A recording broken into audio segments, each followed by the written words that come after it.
Hey friends, so welcome to DBC Live. I am super excited to be joining you all today. I must say that I am going solo. I'm riding solo today. So let me know if you are joining in. Actually, I'm going to switch Wi-Fi. So give me a hot second. Let me fix.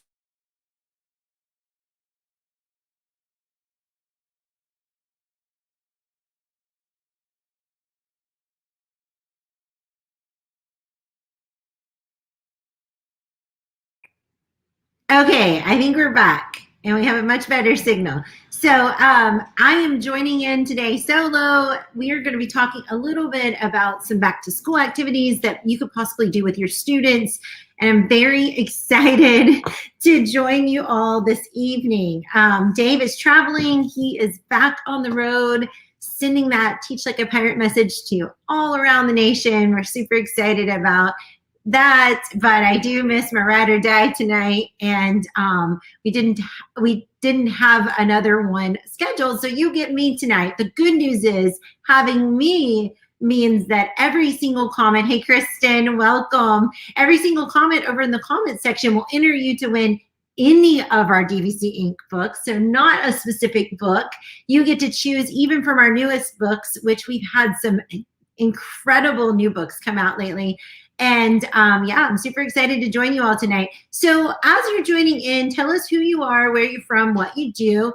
We'll make this pretty short and sweet tonight. I feel like it'd be a quick one.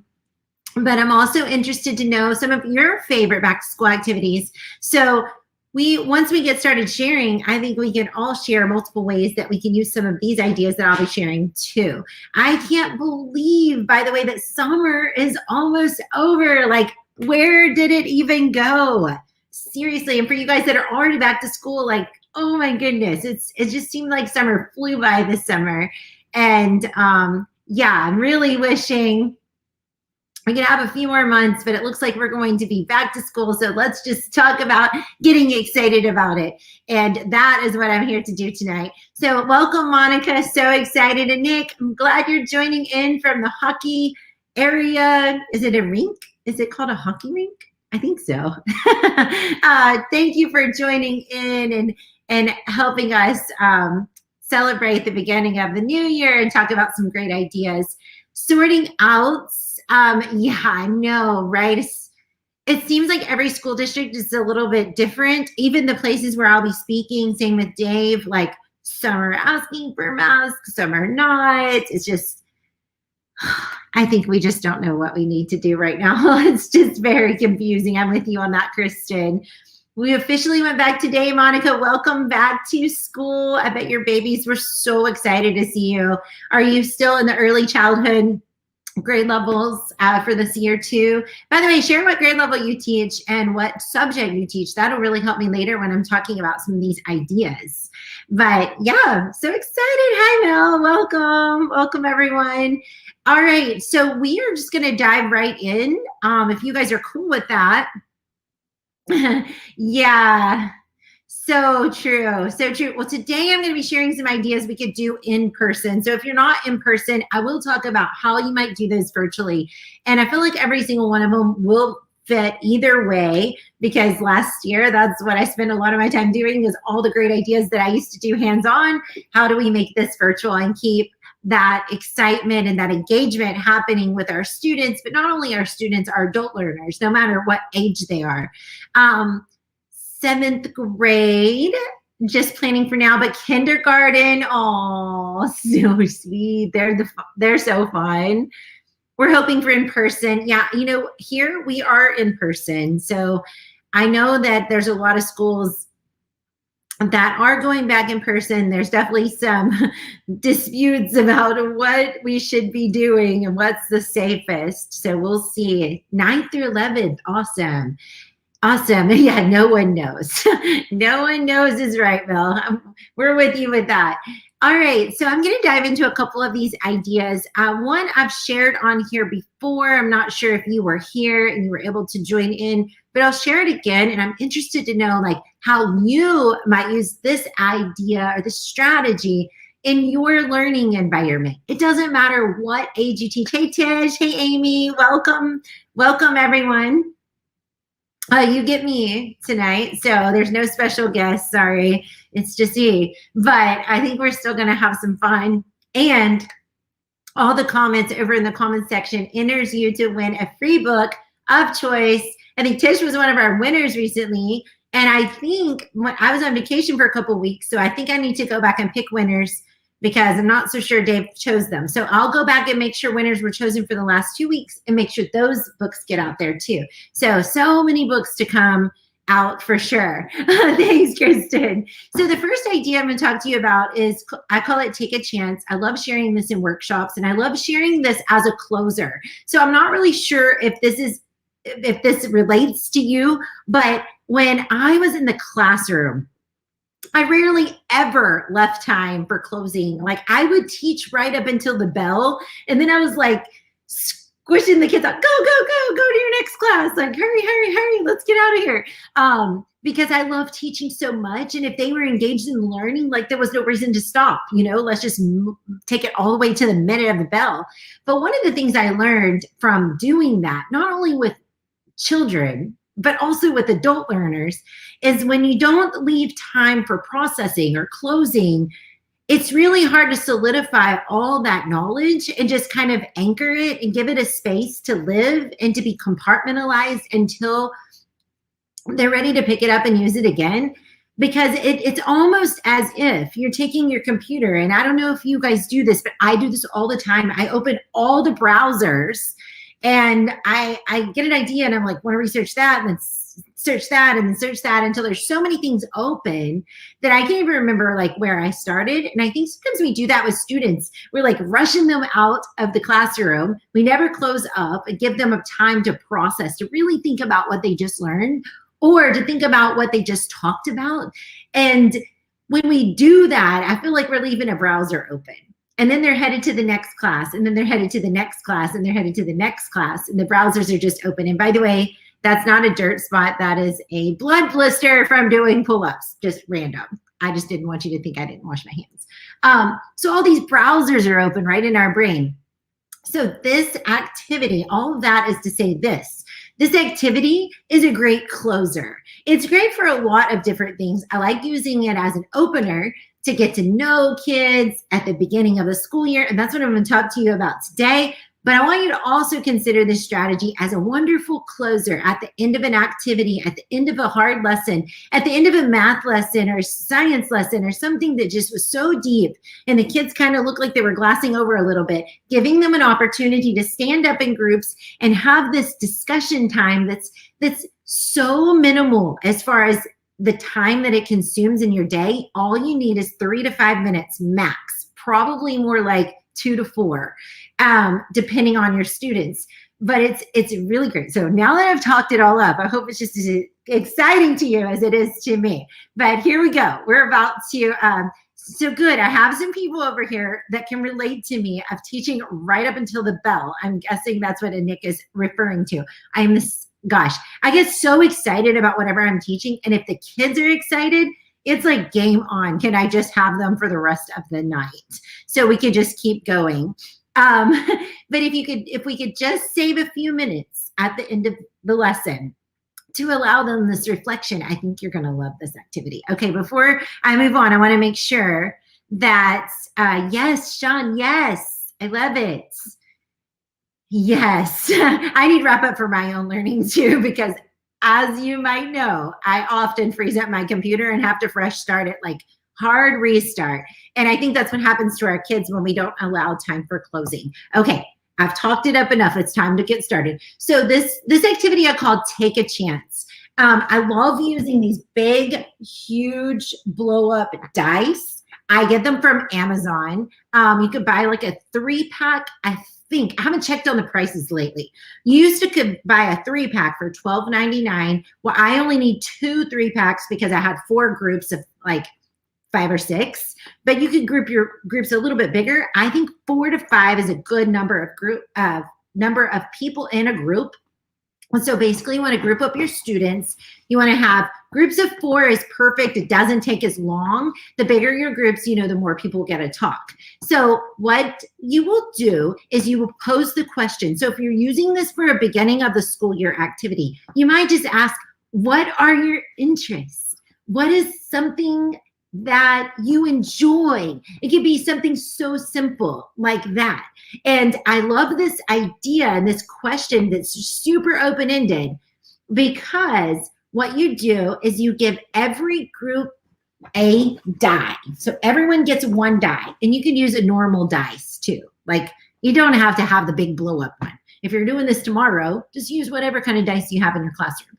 I like the idea of them standing up. So if they're standing up and they're around their desk, they can use this one and just toss it in the middle of their desk.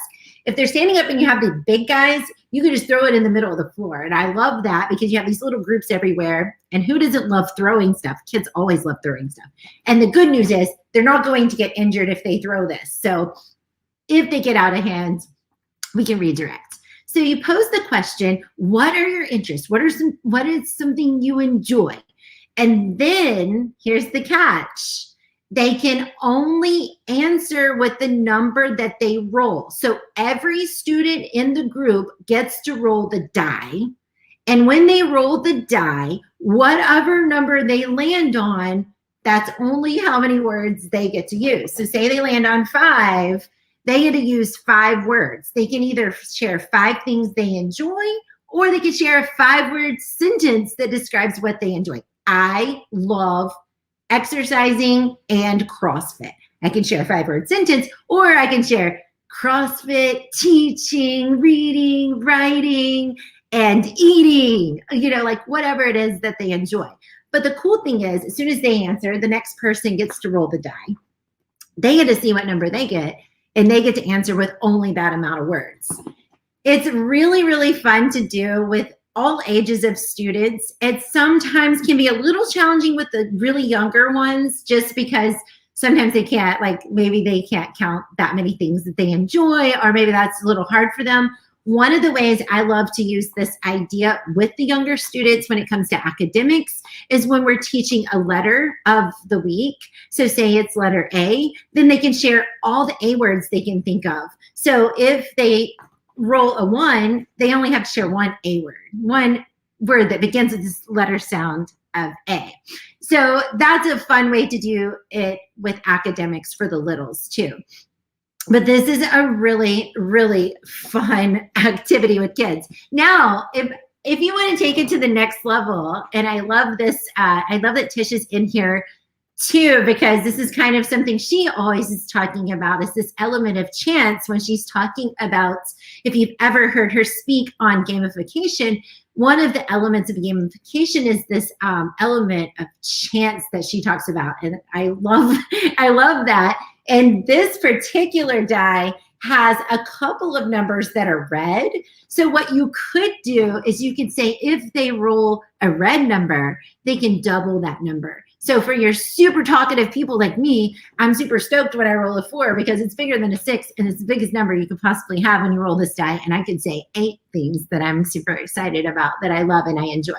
So there's so many ways to use this activity. As a closer, the way I love to use it is just at the end of a lesson, like key takeaways, or at the end of the day, say your littles have been going all day, and at the very end of the day, instead of rushing them out to the bus or the walkout line or the car pickup, you could just get them in groups and say, I want you to share your favorite thing about today.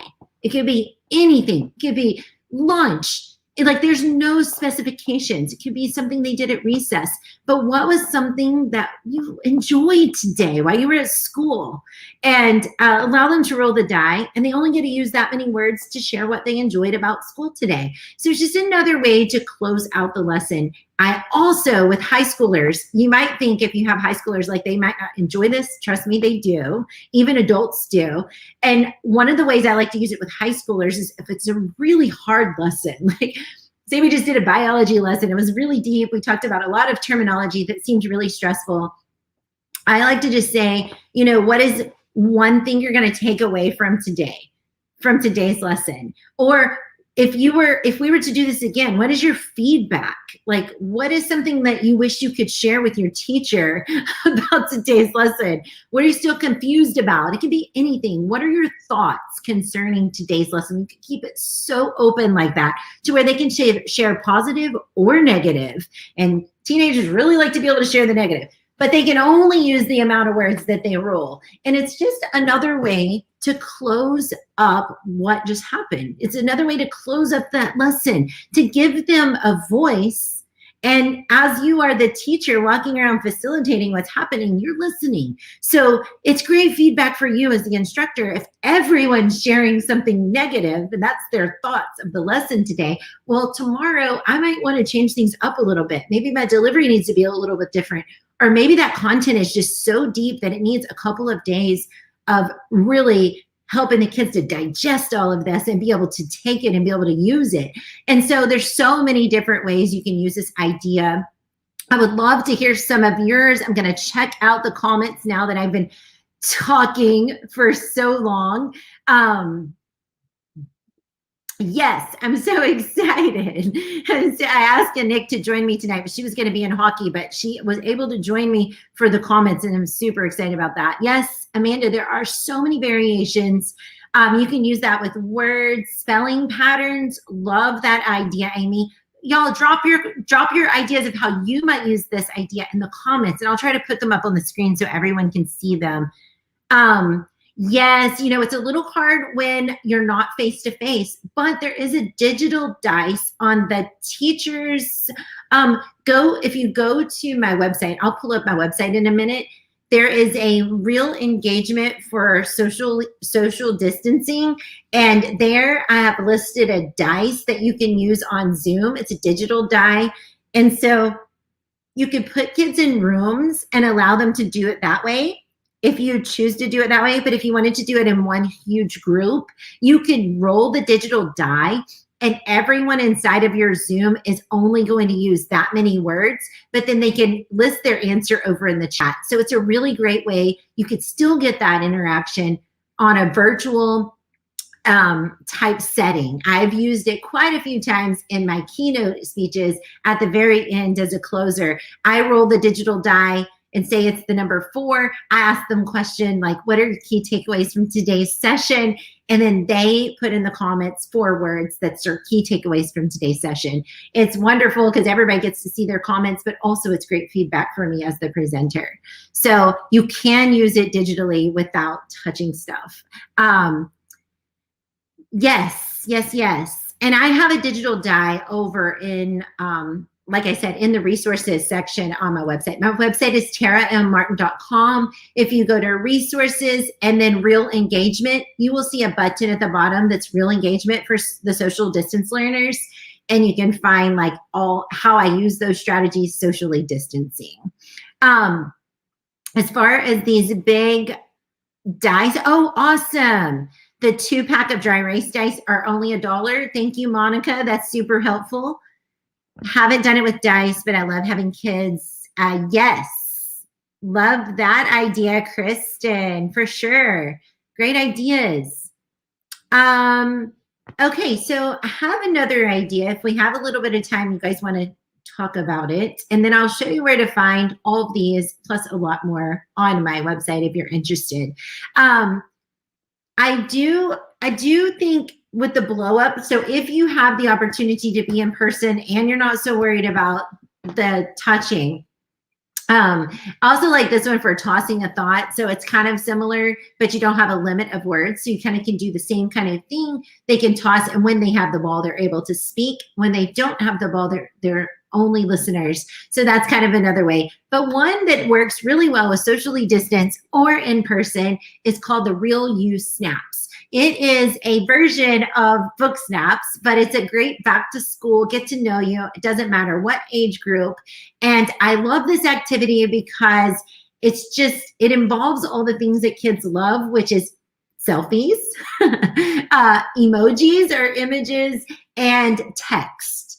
What kid doesn't love those 3 things, right? And so for Real You Snaps, basically you would use any kind of picture app. If you have high schoolers, And they have Snapchat. They can use that as a picture app. What I personally like to use is Google Slides. The only reason I like to use Google Slides is I will just create a Google slideshow and allow everyone to choose their name on the slide. And I basically am creating a slideshow that we're going to show at the end so everyone can get to know each other. So basically, they put their name at the top of their slide. They take a selfie, and you just go to Insert Image Camera, and you literally take a selfie and and take the picture. Put your picture, it says insert, you click insert. And then from there, you go to insert image, search the web. And when you search the web, you can search anything that you're interested in. So I have the students and the adults, I've done this in staff meetings too, just list all the things you're interested in. So with the adults, they will choose like wine. They find a picture of wine and they put that on there. They find a picture of palm trees and they put that on there. They find a picture of like all the things they're interested in. Same with students. They'll find, say they love pizza. They put pizza on there. With students of younger ages, I love using the app Seesaw for this. It's perfect. Emojis galore, and that's what they love. And so they just put pictures or images or emojis or bitmojis, if you allow that in your district, to represent all the things they enjoy. And once you have these snaps created of each student, if you're using Google Slides, I will just present the slideshow, turn on a little bit of music, and we will just look and see real quick all the things that each of our peers are interested in. And it's really fun because if you're doing this in Seesaw or a platform where they can communicate with each other, they can comment back and forth and say, oh my goodness, you like pizza? I like pizza. Instant besties. Or if it's adults, they're like, you like wine after work? I like wine after work. Come over, let's watch The Bachelor, like whatever it is. But you start to get to know each other without having these moments of being able to talk to each other. You can kind of just see these pictures and these things that everybody seems to be interested in. So we call those real you snaps. They're really easy to create. It's really fun. And what I like to do with it for the whole first week is when kids are coming in, putting their backpack away at the very beginning of the day, I just have the real you snaps playing over on the screen while the morning work music is playing and they're coming into class. And so they're looking up there waiting for their snap to show up, but you're also maybe paying attention to somebody you didn't pay attention to before, and you're still getting to know each other without having these moments where you're having to stop, ask them, oh, what are all the things you're interested in? But it's just like scrolling across the screen in the front of the room. So just another really easy idea to implement. Now I'm going to look and see what you guys have to say. For some reason, I can't for the life of me talk to you and look at that at the same time. Jumped in a little late. That's okay, Janice. You can catch up. We love it. Yes, the kinders can do this with iPad. You can do it with any picture app, really. Adobe, Pic Collage Kids. I have all the apps on my website. I'm about to share that with you. And so you can go there and find a picture app that's already on your iPads or on your devices and use that. I like it though if there's some way to save it into a group to where everybody gets to see them. So with Seesaw, it has that classroom, right? They're all entered into the classroom. You can scroll through like Twitter. And then if you have a classroom Twitter, you can do it that way. Also, if you do it in Google Slides, you can definitely create the slideshow that you just share all the time. Or if you have them save it as an image, you can upload it into Google Slides too. Yeah, totally. You can have them in groups and maybe they share all the interest of their group. That would be a fun way to do it too. Amanda, I love that idea. Kindergarten definitely can rock this. Actually, all ages of kids, even the oldest kids they might do a selfie where they're like rolling their eyes, but then they put all the things they're interested in around it. So it's really fun. Yes, you can do it in Book Creator. Totally. Padlet is a great place to share them. Flipgrid is also a great place to share them. Yes, Yes, yes. These are great ideas. Collaboration. Wakelet would be a good collaboration tool as well. So let me show you on my website, if you're interested in trying any of these ideas, or I have a ton more if you're interested in trying any of those, you can go to my website.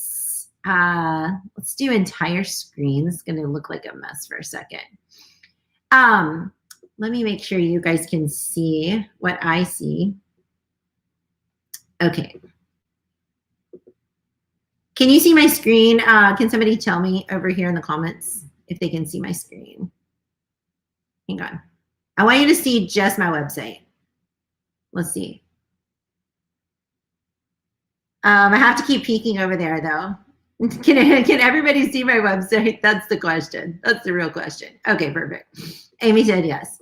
All right. So if you go to resources and you go to real engagements, then you can scroll down. There's a couple of ideas that I just talked about. There's also some other ones that you might choose to try. Book snaps, real use snaps. And down here, there's some anywhere learning real engagement resources. So if you click this big red button, actually, if you click these down here, you'll be able to find some other ideas. Flipgrid is a lot of fun. It's a lot of ways that you can do different things. Book snaps. There's all kinds of remote learning, not only just with picture apps, but there's also some within Seesaw. There's just a ton of different real engagement ideas. Call these real engagement because I feel like they fit the acronym of being real. And being real is all about being relatable, exposing a little vulnerability, showing yourself approachable, and a learning through life. When we allow these moments where there's not a strict parameter around the question, and we allow students to actually voice whatever they are thinking, I feel like we just have opened up a whole new avenue of communication, but also we open up that opportunity to create that family-like culture where people and students and our learners all feel safe to share different things. And especially when we start taking their advice. So say at the beginning, or another great closer would be taking the same idea that we just talked about with real use snaps. By the way, if you want to learn more about real use snaps, if you go to resources and you go to book snaps over here on the left-hand side, there's some real use snaps over here too. So check those out. There's a ton of different engagement activities right here in real engagement, and Real plus the Innovators Compass might also be something you would be interested in when it comes to getting to know your students. Anyways, one of the other ways you might use real use snaps is you could use them as exit snaps. And the way you would do that is the same way. You would take the picture app, and instead of, I'm going to take my screen off. First I took you off. Let's see. Instead of having the students take a selfie and put emojis around it, what you would do is you would have them take a selfie of their thoughts from the lesson. So this is brave, but you can use Google Slides for this too. I really like using Google Slides a lot. And I like sharing their feedback the next day before we start the lesson again. But I've done this before with a really rather not so great lesson, and everyone was just like they were not impressed. They did not like it. That wasn't fun. It was stressful. So maybe it was something they didn't like or something they loved, you know? And so they give you this facial expression, and then they can share in text what they thought about the lesson and how they thought it could be better, or what they wish they would have gained from it, or what they took away from it. But they have an opportunity to share their feedback about the lesson that day. I love exit snaps because it's so real to see their little faces, and you're like, oh gosh, they look so confused. They're just like, that was crazy. But at the end, what I do is the next day when I start that lesson, I love to pull up the slideshow and we're going to watch these slides. This is what you guys thought about the lesson yesterday. Looks like it was a rocking lesson. So we're going to move on to the next one. Thanks for your feedback. It really helps me. I'm going to deliver this lesson very similarly so we can have it equally as much fun. Or on the flip side, if it's really bad, which has happened to me once, I was like, clearly everyone is confused. So we're going to try this again because even teachers mess up sometimes. And maybe it's just the way I delivered it. Maybe it was the activities we did. It just didn't work. So I thought about it overnight. We're going to try this again and make sure that you understand this before we move any further. So letting them know, you know what, we appreciate your feedback. And I'm actually going to take it and use it and apply it to moving forward because your opinion matters to me. And that's where that realness really comes into play. So yeah, just some ideas that maybe you can take and use them. Sorry, Mel, my website, let me just, I'm going to put the link right here in the chat. How about that? It's TaraMMartin.com though, TaraMMartin.com. And if you go to resources, you'll find all sorts of resources. I put the link that'll take you straight to the real engagement strategies we've been talking about in this video. But if you go to the tab resources, you can find all sorts of resources. So really looking forward to hearing maybe some of you using some of these ideas. But more than that, I'm super excited about the beginning of the school year for so many of you. I know you guys are going to crush it out there.